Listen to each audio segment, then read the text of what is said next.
Reading stories in this subreddit remind me of a guy I played with, briefly, that guy that is. He lasted one session, the DM kicked him afterwards. His character had one mode, which was behaving like an extortionate sociopath, specifically towards any NPC we helped in any way. This came up a lot because in that session we were rescuing townsfolk from a bandit camp. Before the DM shut him down, it was the same shtick each time. Some sort of sleazy demand. One time it was etc. He was just really abusive under that specific circumstance. It's a common theme in these stories, and I was wondering whether there's a term for that. Well, we do have tons of that guy types. We've got the toxic min-maxer, the spotlight hog, and more. But with this, we just call him... How about the worst?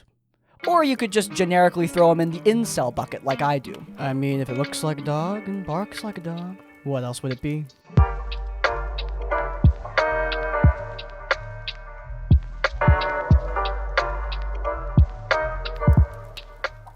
So, other than DMing, I also play in a Dungeons & Dragons campaign that my anime-loving roommate has homebrewed. The setting is his own anime-inspired high school setting, where we're all warriors studying at a prestigious academy. This is a campaign we've played in for about 4 years. For the last 4 to 5 sessions, though, we've been joined by a new player who's been in the friend group for a while. The new player, let's call her Beth, is amazing at role-playing, and she definitely knows what she's doing, and she's been playing since 3.5.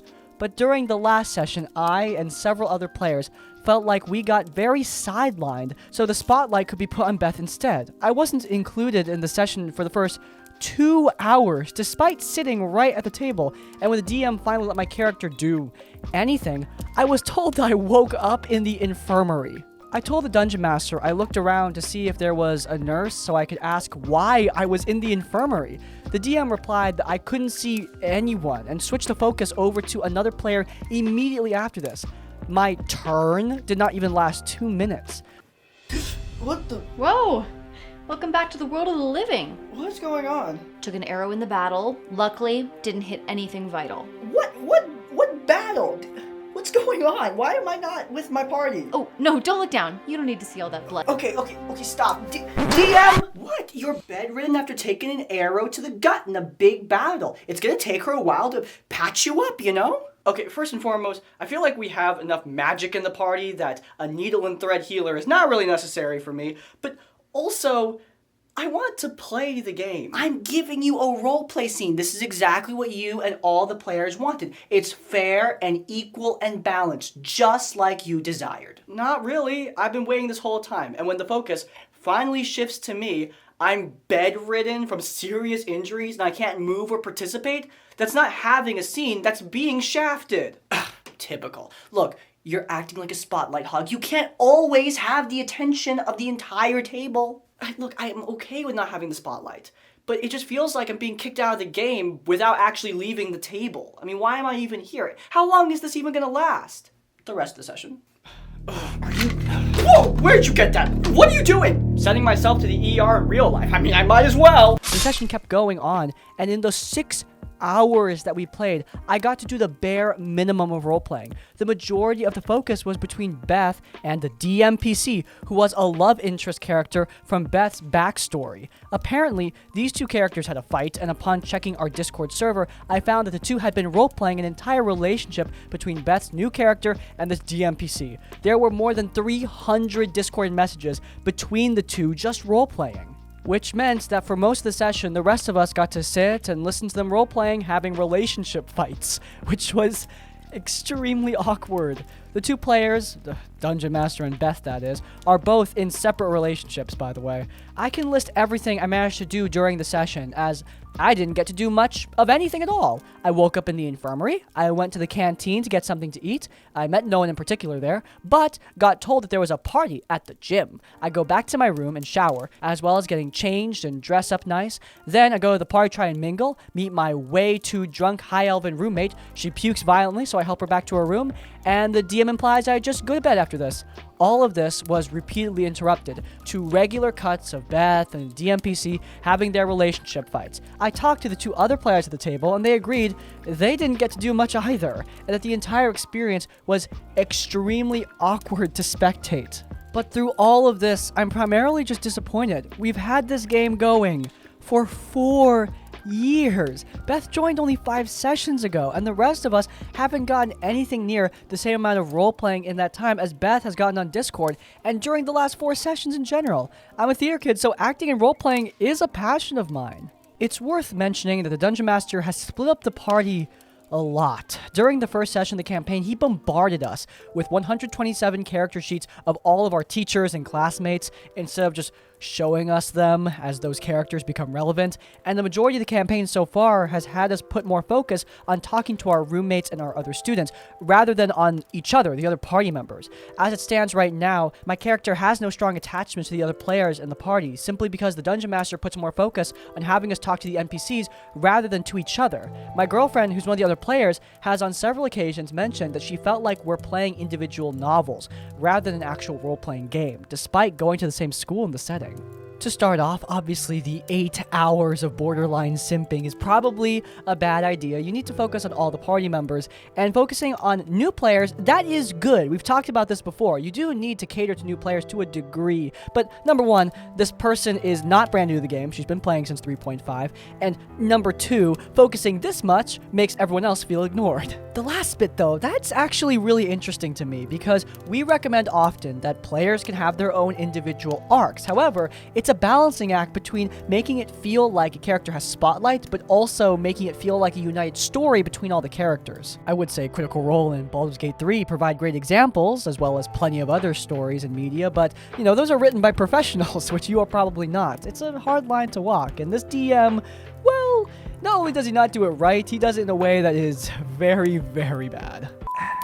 There are so many great digital maps out there, but I feel like I don't have any options when it comes to physical maps. Everything I look at is either super overpriced or not flexible enough for my campaign. Thank God for Plain Terrain. This video is sponsored by Plain Terrain, the latest Kickstarter by MoonlightMaps. We talk about maps a lot in these sponsorships, but this is an essential for anyone playing an in-person game. With matching static cleaning assets for every environment, it's the perfect tool for dungeon masters who want to immerse their players in your exact world. No more that pretend this is snowy or pretend this is a forest. Now you have snow, you have burning hellscapes, you have forests, and more, with matching assets for infinite battle maps. Each of the 8 plain terrain packs contain 6 25 by 30 inch unique terrain pieces and more than 6 sheets of matching static cling assets that are reusable with no adhesive and are all pre-cut, unique to each environment pack. These are simple, they're easy to use, and the art is simply gorgeous. With these maps, you as a dungeon master simply cannot lose.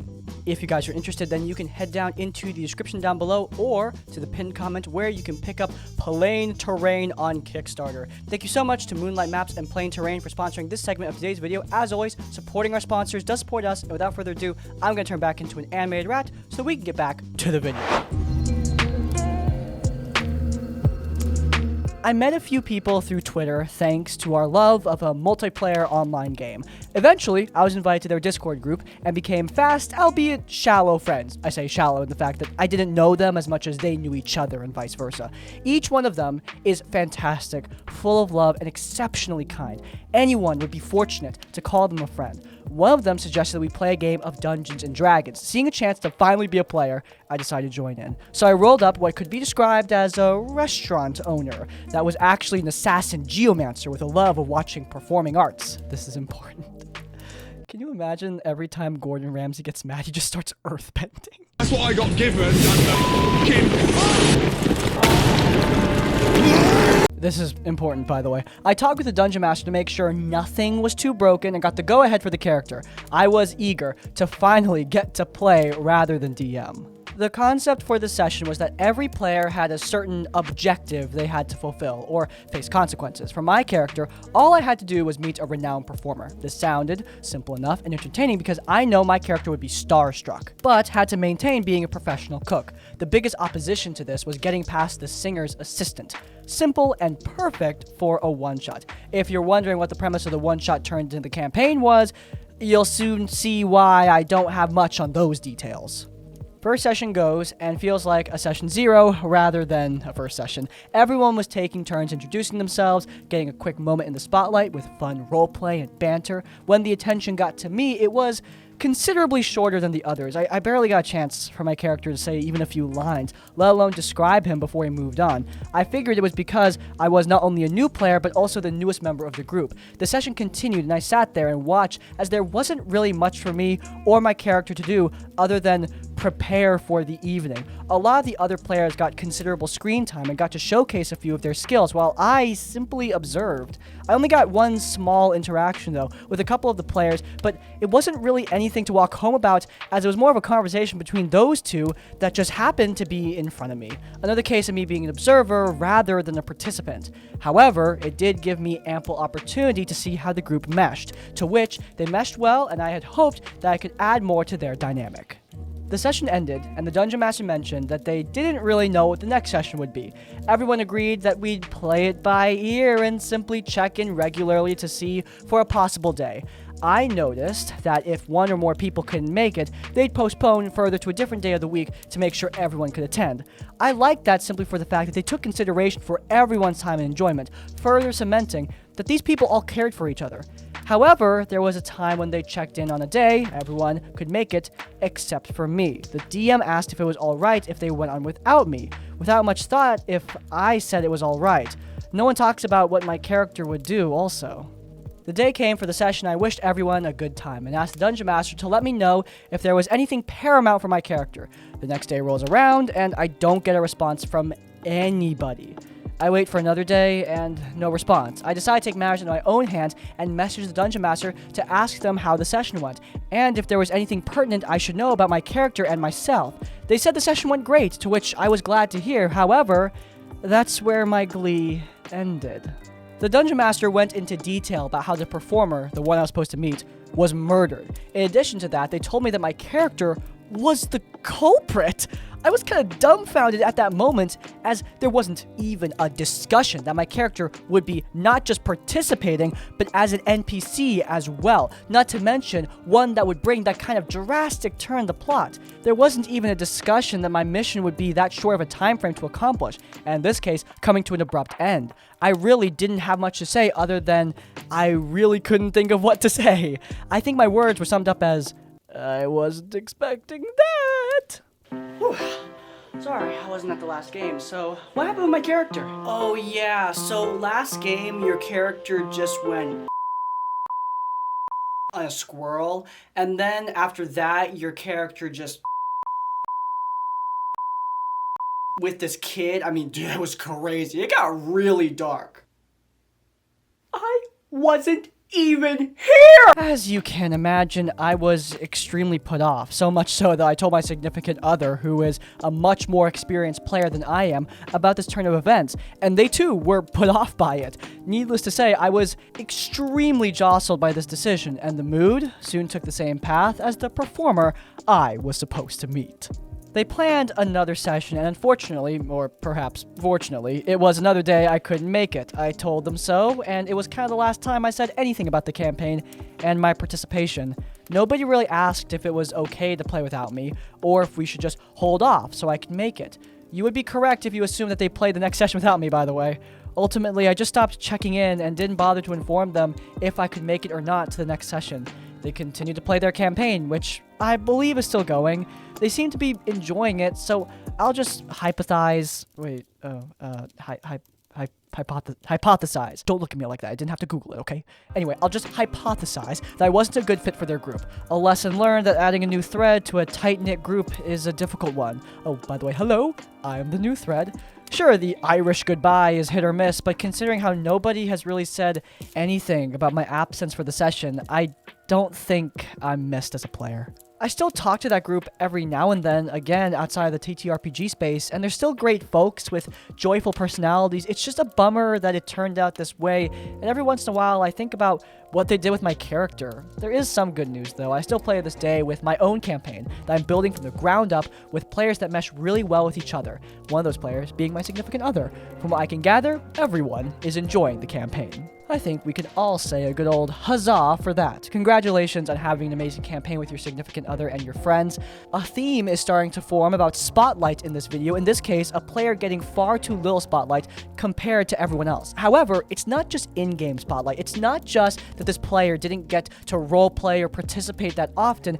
It's also that this player didn't get a lot of spotlight or attention from the group outside the game. Look, you don't need to be insta-best friends with everyone you're playing D&D with, but you do need to treat people with respect. Like, for example, if you hold back on sessions for one player, but don't do that for another player, it starts becoming obvious that there's a difference in respect. If you turn said player character that was absent into a murderer without their consent, pushing forward their plot in a direction they couldn't have seen coming, I mean, man, that is really bad. Ginny D has a whole video on what to do with player character absences, and I don't think that was in her tips. Even though it's not ideal though, I do understand why it's hard to work new people into a friend group dynamic. It takes time to make that work, and with D&D, the time it takes feels exasperated. It is hard, that's just a fact, but at the same time, if you're gonna invite someone to your group, you need to treat them with, say it with me, respect. Both the character and the player.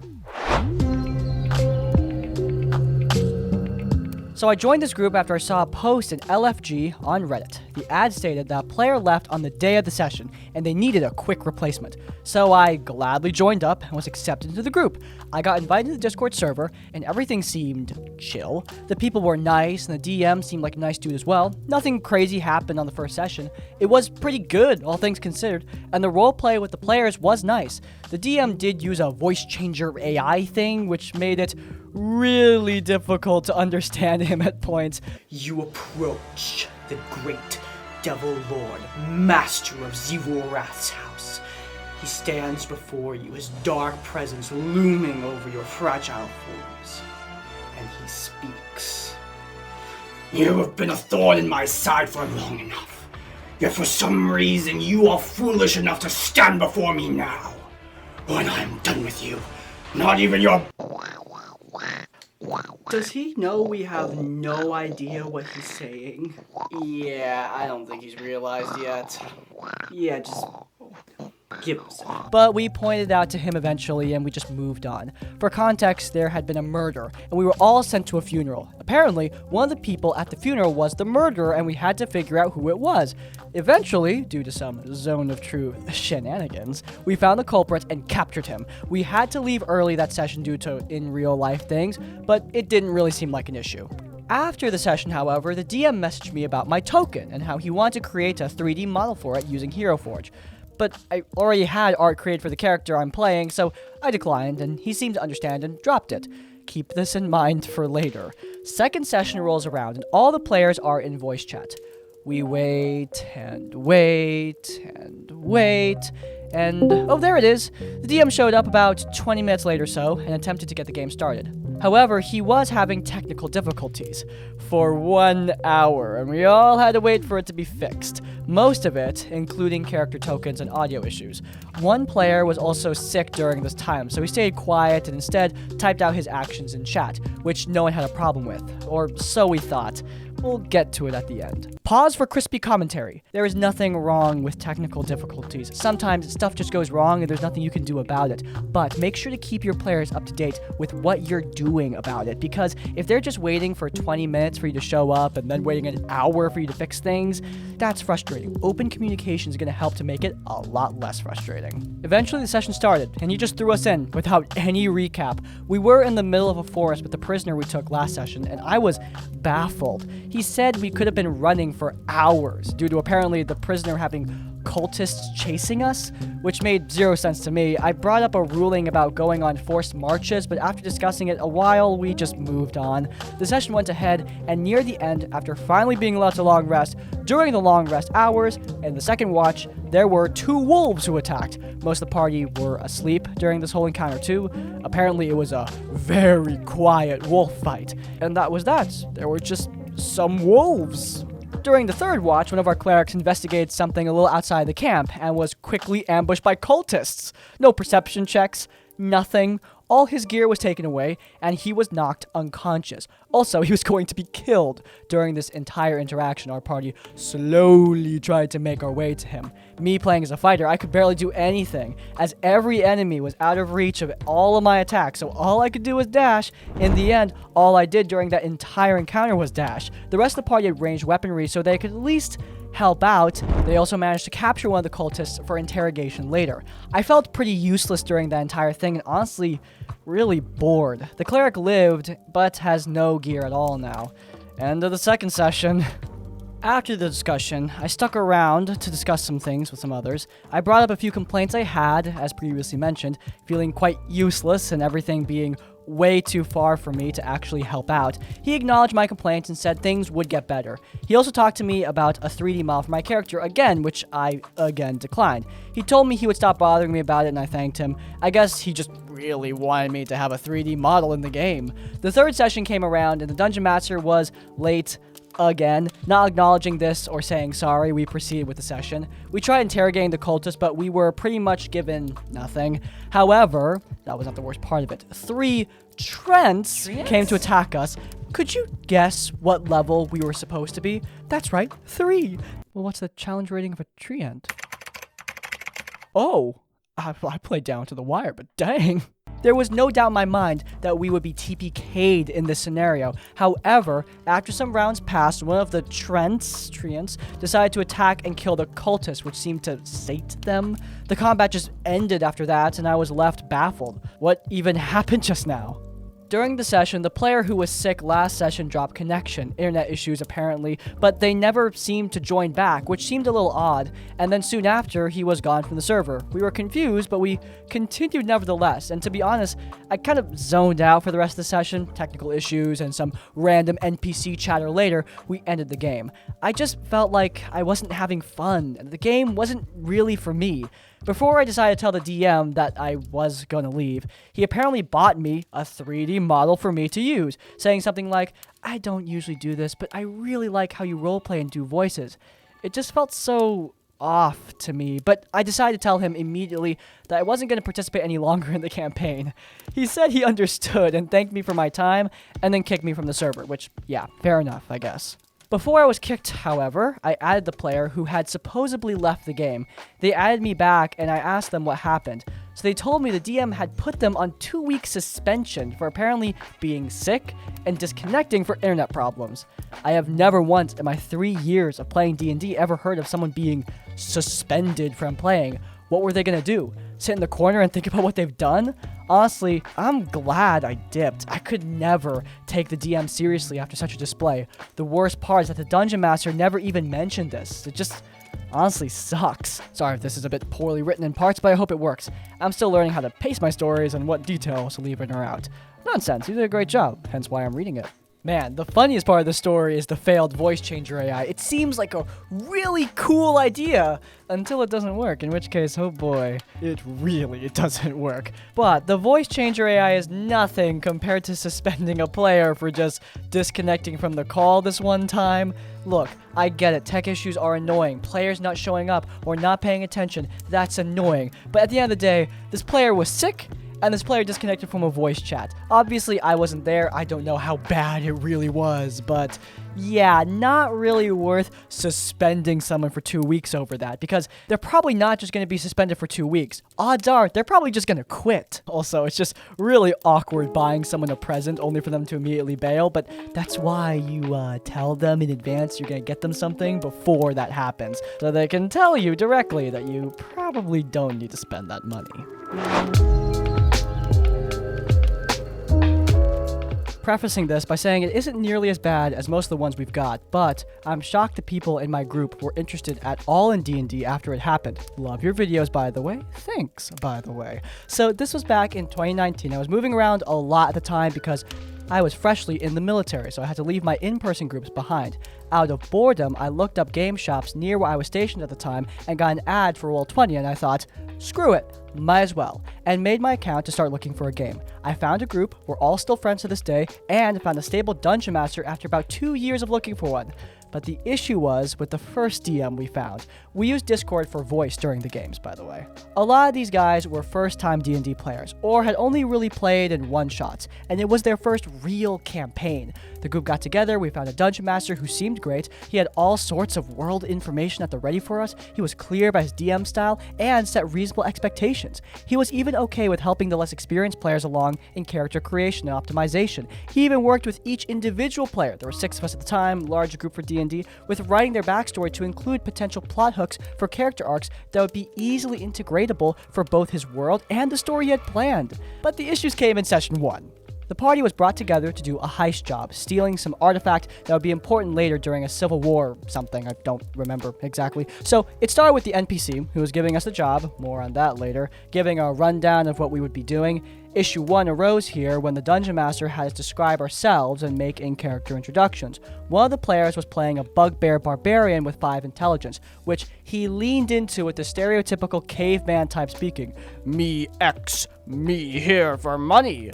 The Dungeon Master apparently didn't like that, so the NPC conveniently produced a collar that made him speak like a normal person. After the rest of us got through character intros without problem, we moved on to the heist portion, in which it went off fairly smoothly, though one player made fun of another for being quote-unquote useless in combat when they weren't dealing damage because they were a support-focused bard. That's an issue for another story. If this makes it into a video and the comments, I'll give more, so yeah. So anyway, we escaped the vault and meet up with the NPC. Here's where the rest of the issues came in. Upon getting back with the artifact, the NPC came up with our payment. Said payment was something that solved every single bit of backstory conflict immediately. The Drow warlock who lost his memory was given a book filled with every bit of his personal history. My Wood Elven fighter had his missing eye restored and was giving spell scrolls and diamonds to bring his family back to life. I don't remember the rest, but they all went along with those lines. Then came the really weird part. This NPC ended up being some kind of hybrid between a blood hunter, a shadow monk, and some other stuff apparently. We voiced complaints out of character that resolving all of our character dilemmas immediately like that killed both our motivation and our character's interest to keep helping this NPC. He starts showing off how powerful the NPC is, making threats of violence to our characters and magically forcing them to be unable to move as he did so. No saving throw involved, by the way. Then, his NPC's super hot vampire wife strolled into the room and our characters, still magically paralyzed, had to sit there and listen to him flirt with himself and describe certain acts in heavy detail. Though when it became clear that this was the turn he was taking, we all just muted him individually and discussed kicking him from the server and leaving his quote-unquote campaign. But happy resolution that 4 of the 6 of us are still friends and playing, though I'm shocked that their first experience didn't sour the others' enthusiasm for playing. I have more stories involving both the players that aren't in the group as well as the other DMs we played with, but I can't tell them all at once, obviously. Well, send them in eventually, my friend, because this one was really fun. Yeah, this Dungeon Master went from pretty bad to, oh my god, what is even happening, very quickly. You know, in this very video, we've talked about that it's important to cater to new D&D players. Now, obviously, you don't want to do it to the highest degree that the first story did, but here, we see a Dungeon Master who is in no way attempting to make the game fun for other people. Obviously, the DM should be having a good time. I don't think DMing should be a sacrificial position, but at the same time, you do have a responsibility to make sure that everyone, including yourself, is having fun. And here, that's not exactly possible. All the players' conflicts are important. When a player gives you their backstory and it has a conflict or a hook, that's exactly what I love. And the DM just took those hooks and threw them right into the trash, and then made them listen to him flirt with his super hot vampire wife, aka himself. You know, it's an interesting approach.